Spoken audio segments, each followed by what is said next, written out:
Um, Welcome everyone. This is the Bronze EdTech Showcase session 3. Our speaker is Juan Soto-Franco, adjunct lecturer of English at Hostos Community College, to speak about WhatsApp with Audacity and smartphones, a pronunciation enhancement project. The floor is yours. Thank you, Danny. Thank you for leaving me on the floor. That's great. Well, welcome everybody. My name, as Danny just mentioned, is Juan Soto-Franco, and I'll be sharing with you a little piece of research I conducted last semester, fall 2020, and it's called WhatsApp with Audacity and Smartphones, Pronunciation and Project. As we move on, let me just quickly leave this thought in your heads by Steve Jobs. It says that innovation is the ability to see change as an opportunity, not a threat. Having said that, let's quickly have a look at our breakdown and how we're going to carry out this presentation. First off, I'll let you know about the observations that I did. Typically, the pronunciation mistakes that most Dominicans do when they're learning English as a second language or as a foreign language. And I'll talk about what classroom research is, just a little bit about literature review. Also, we'll be talking about the hypothesis that I used, and then how I contacted the teachers, the methodology I followed, why I wrote the sentences I wrote, the roles played by smartphones, WhatsApp, Audacity, the feedback I gave students, the re-recording, and a survey. Alrighty, as we move on, we see the observations. This part has to do with my teaching experience. This has to do with being an observer in the Dominican Republic and abroad, meaning the United States. I performed as an instructor in the Dominican Republic as an EFL. I taught English as a foreign language, and in the United States as English as a second language. So I noticed that there were these typical pronunciation mistakes among those students. The first bullet point you can see, it says the "y" initial sound that we find in such as young, also on yes or yesterday, and also the sound versus the sound j, which we find in word initial, as in the name John or adjust. And then also the word initial, the sound initial, b, as in best, as opposed to v, as in vest in word initials. We also noticed that the word ending sound m is often confused with the sound n in word ending, as in sane, and the m sound as in same. Also, the word initial sound th that we find in words such as three, thanks, versus t, as in tree. Also, the epenthetic e that most Dominicans tend to use before epenthesis has to do with the addition of a vowel sound where it actually does not exist, especially in words such as Spanish or speak. Some people might pronounce it by saying Spanish, speak. And the sound o that we find in words such as restaurant, or etc. Now, what we did was a classroom-based research, which in this case, I think it went overboard because we involved students in the Dominican Republic and in the United States, specifically Bronx, New York. So I would call it the worldwide room instead of a classroom-based research. It is a study conducted by a teacher to test out and practice technology or theory in order to know what works and implement it in the classroom for the benefit of student learning. We did a little bit of research on the literature, but they just brought this one up here. This one was written by Dos Pereira in 2018. And even though it was written in Portuguese, I decided to translate it into English for your benefit. So Pereira says that utilizing the tools that they, the students, are exposed daily, and they can acquire knowledge and refine their written oral production in the English language. And in this case, I want to emphasize the oral production because this is exactly what we focused on.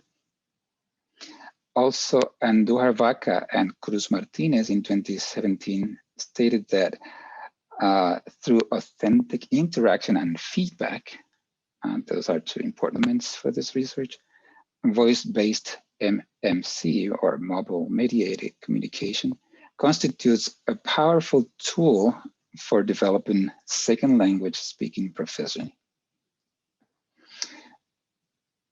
With that said, the hypothesis I used for this research was number one, I said the participants will improve their pronunciation after recording statements, getting feedback, and practicing mispronounced sounds. Also, participants would be willing to participate in similar projects in the future. Let's see if that was actually true. As we got started, the first thing I did was to contact teachers in the Dominican Republic and in New York. I contacted 2 teachers in the Dominican Republic, 1 in the Bronx. And these teachers also contacted their students and asked if they were willing to participate in this research. They gladly agreed and participated. They volunteered, and that's how everything began. So these participants were intermediate English learners. In total, there were 6 Dominican Republic natives living in the Dominican Republic, 2 in Santo Domingo, which is the capital city, and 2 in La Vega, which is the northern part of the country.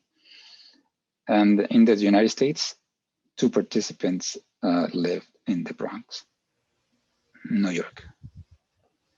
The instruments we used for this research, smartphones, which almost every single youngster has in their hands right nowadays. WhatsApp, which is a texting, video sharing and audio sharing app. Audacity, which is an audio recording and editing app, and the survey. The procedure followed as you can see. The first thing we did was have students receive 6 purposefully written statements, as you will see below, and they were shared with them via WhatsApp. If we look at sentence number 1, my friend John is very young. Right there, you can start seeing a contrast between these 2 sounds, John and young. And then we see Vanessa has a beautiful TV. And as we move on, we can see in every sentence, there's at least 1 contrast between the sounds that we mentioned earlier. So those were the 6 sentences that I developed and I shared with the students via WhatsApp. Procedure number 2, students recorded the 6 statements on their smartphones. Then they shared the recorded statements with the researcher via WhatsApp. The researcher listened to the audio files and listened where the intervention was needed, edited the audio files using Audacity, and then inserted a correct pronunciation of the mispronounced words as a model, and also added the phrase, repeat, please, and left a blank space for students to practice. Right here, we have a very short audio. I hope that can be heard. If not, I will have to say it out loud myself, but let's see.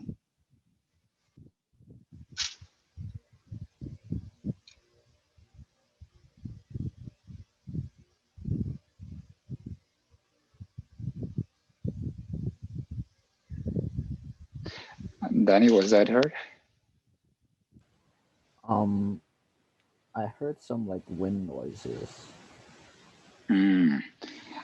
All right, I was afraid that this would happen. Anyways, what I had recorded over here was the first, the 6 sentences that I just mentioned by one of the students, and how I inserted after, let's say, for instance, sentence number 2, Vanessa has a beautiful TV.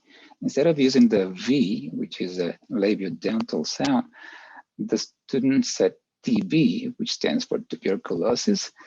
So in this case, what I did is that I corrected that part, inserted a piece of audio that said TV. Repeat, please.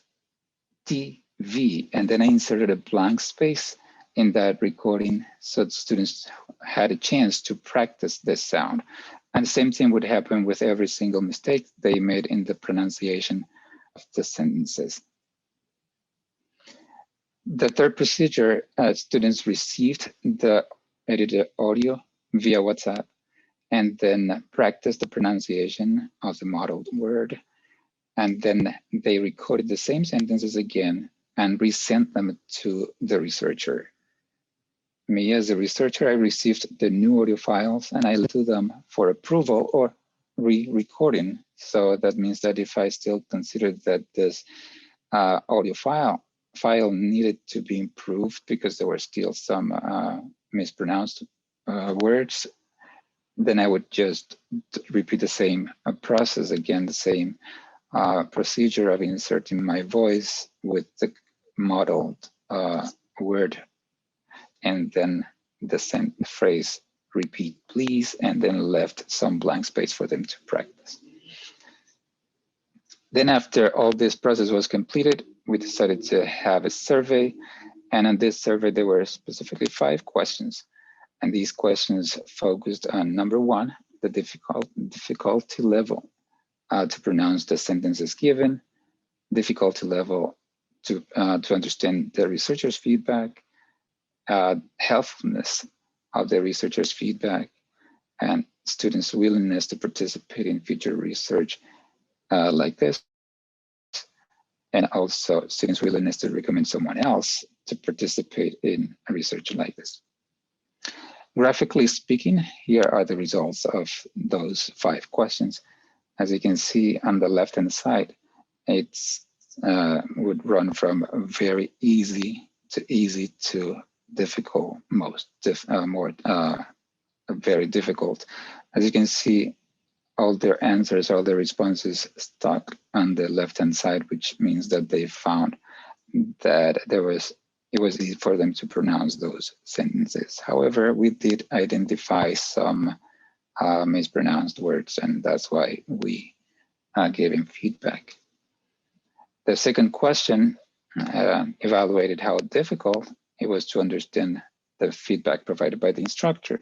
And they all said that it was very easy to understand. There was no difficulty to understand and follow the feedback that we provided to them. Question number 3 asked if they thought that the feedback technique was helpful, and they all agreed, saying yes, it was. Question number 4 was about the willingness to participate in similar projects like this, and 100% of them said yes. Also, all of the participants agreed that they would recommend this type of research to other students to help them improve their English pronunciation. My recommendations? Well, I only have 3. Number 1, to conduct a follow-up study with a larger sample size. Remember, we only had 6 participants in this classroom research. And so my proposal is to have a larger sample size that, as it says in number 2, might include Dominican students from 5 boroughs in New York, and also from more provinces of the Dominican Republic. And number 3, I recommend that other sounds might be included, as the researcher might be able to identify more sounds and then develop more sentences that purposefully follow the idea of seeing if the student is able to use the correct sounds in English. So here are some references, but also I would like to acknowledge the contribution of Professors Jose Luis Reyes from Bronx Community College, Berlina Enrique from the State University, Universidad Autónoma de Santo Domingo, and also Heidi Fernandez from UCATESI in La Vega, and also their respective students. Thank you. Questions? Comments?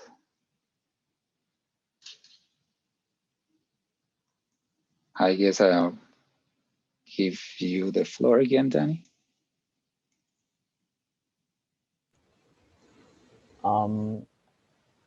I believe you have about 5 to 10 more minutes. So if anyone has any questions, feel free to either type it in the chat or if you want to use your microphone. Juan, I asked George about the file. He says it's on the website, but I haven't been able to find it. I asked if he could get it for us. All righty. I appreciate your effort, and that's really appreciated. Danny was referring to the fact that this research was published on a newsletter, the EdTech newsletter at Hostos Community College, together with some other writers, including David Dos Santos, who is here. So I think Danny also wrote an article, and some other like Eric and other partners in crime. I would like to appreciate also the presence of Eric Castillo, who has joined us from the Dominican Republic, and Hani joins us from Malaysia. So hi there, and thank you for your support. Juan, sorry, I was thinking while you were exposing, I was remembering those times when we were teaching in your particular English academy that you have in the Dominican Republic. If we have had such a powerful tool with the application that you have been using for your students, it will be great. I totally agree, Eric. Yeah. Thank you for bringing back those memories. Oh my gosh. I had a language institute back in the Dominican Republic, and Eric was there. Yeah. Thank you so much for bringing that up. It's a powerful tool. You must try to increase your research in that, because I think it's powerful. You can do. I appreciate get that. Results. Yeah. Thank you for that comment, Eric. Any other question or comment?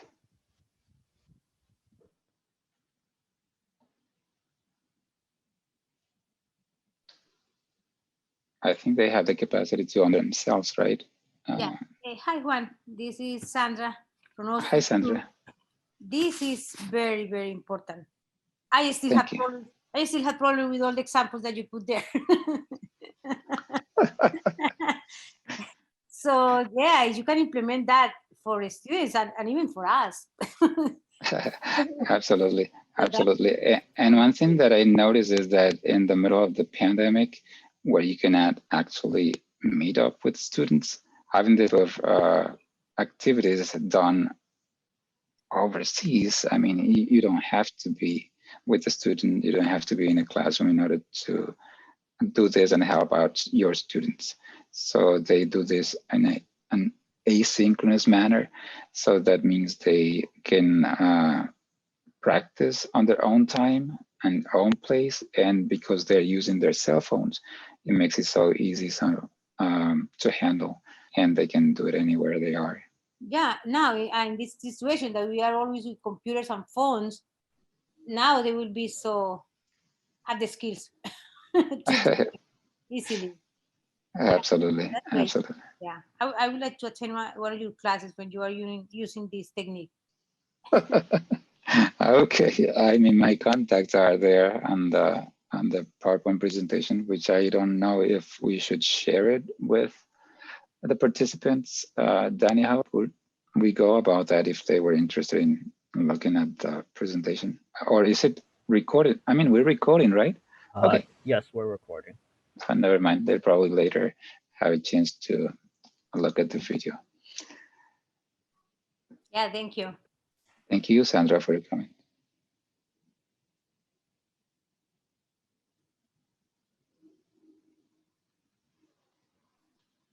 Okay, I'll say something. I appreciate that, honey. Go ahead.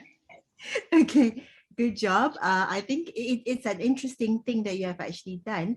Probably I could also find somebody else who's still teaching English. I used to teach English before, but and then when I was listening to you, I said, oh, why didn't this happen like years before? But then again, we didn't even have WhatsApp at the time or all those things.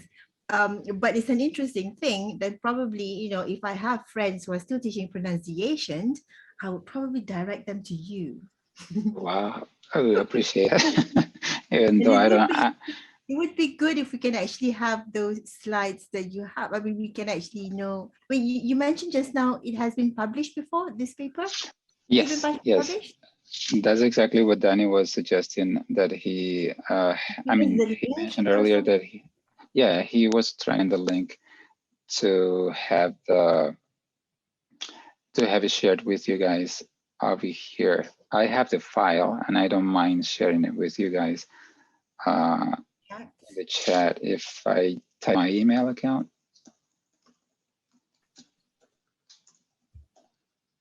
I can perfectly share the presentation with you and the article as well. Oh, okay. I'll email you. I'll email you. I'll WhatsApp you. I'll contact you in any way that is possible. Thank you, honey. Thank you. And I think Honey's paying me back because she's in Malaysia and there was a presentation she conducted and it was okay. What time was it in Malaysia that day? It was at 3:30, I think, and it was something in New York City at that time. In the morning, right? I wasn't paying you back. Even if you were not there, I would still join tonight because I'm still awake at 1 something. Okay. And please do inform me again if you have any other presentations that we can actually join. I would love to join. Because English language is something that I've done before, and I do once in a while do trainings on language, but not pronunciation. So I would be interested to actually listen to, you know, everything that things that you discussed in presentations or anything like that, because it's something that I could understand. Okay, no problem. We'll keep that in mind. Yes, please. Hi, Eric. Hi, Danny. Hi, Kevin. Hi, Sandra. Hi, David. Hi, Laurie. Hey, how are you? Hello. How's the weather over there? Say that again? How's the weather over there? Oh, it was raining earlier in the evening, but right now it's actually 1:30 in the morning in Malaysia. Oh. Yeah. So but I'm always awake at 1 something. So when Juan says it's going to be 12 something, 12 something, still early. Then he said postpone to 1 o'clock. No problem. I couldn't find the password anyway. I was glad that it was postponed to 1:10 because I was trying to figure out how to go into the link. I see. But we are so happy that you made it. We are very happy you made it. And thank you, Eric, too. Always. Maybe we could turn that research into an app. I think that there's a possibility to automate that that process into an app. I'm gonna make the research. That sounds interesting. So we can be partners. Yeah, that would be so great because I have been trying Duolingo, and I also have a friend that is trying to learn Spanish. And Duolingo accept all the mistakes. I said, I couldn't understand him or whatever, or I don't know if they understood me when I was talking, and they Duolingo give you a star. So it's not very, it's friendly. They want to encourage you, but really sometimes doesn't encourage you. Well, probably because at the beginning they're trying to encourage participation, right? And your productions specifically. And then from there, maybe at a different level, you can start making corrections. But it's always some people say that it's better to start allowing people to express themselves. It doesn't matter how many mistakes they make. Others emphasize that along with production, you also have to model good pronunciation so that this type of mistakes do not happen in the future. Because oftentimes we hear people saying same when they were supposed, sane when they were supposed to say same, which is a big problem because those two words are totally different. They mean totally different things. And that could be problematic in terms of comprehension. Yeah. Mhm.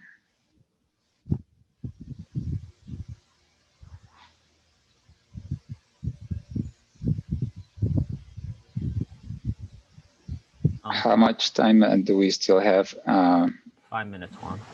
5 more minutes, thank you. So yeah, absolutely. I will be emailing you guys the research that was published in the newsletter. And once this recording becomes available, I think we can share it with them. Is that correct, Danny?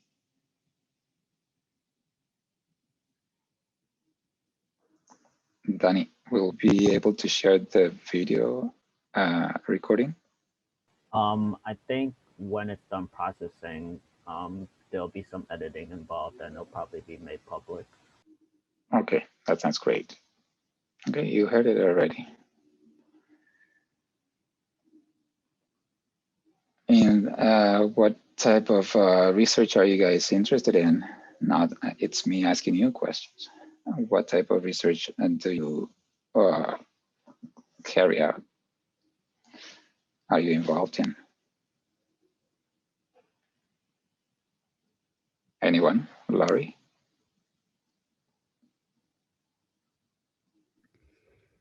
Hi, Juan. Thanks for your presentation. I researched different tools and resources students use to progress through CUNY. So I have been talking about it called learning ecologies. So I had students make maps of all the things that they use. So your presentation on providing an alternative tool to some of these things was really interesting. So thank you. Oh, thank you for that comment. I appreciate it.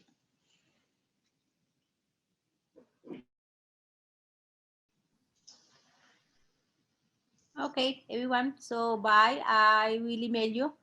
And thank you. Bye. Absolutely. Thank you, Sandra. Thank you. Well, if there's no more questions or comments, I don't want to hold you here, guys, just watching my face, but I do appreciate one more time the fact that you joined us. Oh, Wilfredo is here. Thank you for joining us. But if you want, I can let you go earlier today without homework. How does that sound? Well, assuming I'm here, I'm listening to your laughter, even no homework. No homework. Then what am I going to do? Just have some fun. It's almost the weekend. So you have fun. It's the weekend.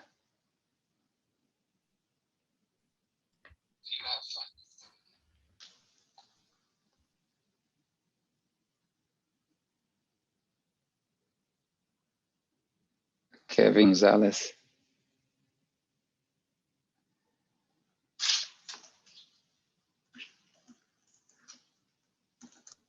So I guess we can just chit chat. Then they will filter the recording and they will cut it off. Hope everything is good over there. Stop recording now. Well, we've got 1 minute, so I think we stop in about 40 seconds. So if you have something else to say, it is the time to say it. Oh, thank you so much for inviting me, for informing me that there's a presentation. I do hope that in the future you will still let me know about it. Even Eric, if it's not in Spanish, then I would attend. If it's in Spanish, then I will just listen without understanding it and probably put a subtitle down there. No, I'm gonna use the procedure that Juan just taught us today, and I'm gonna try to make better pronunciation in order to you can understand further conversations between us. Awesome. That would be awesome.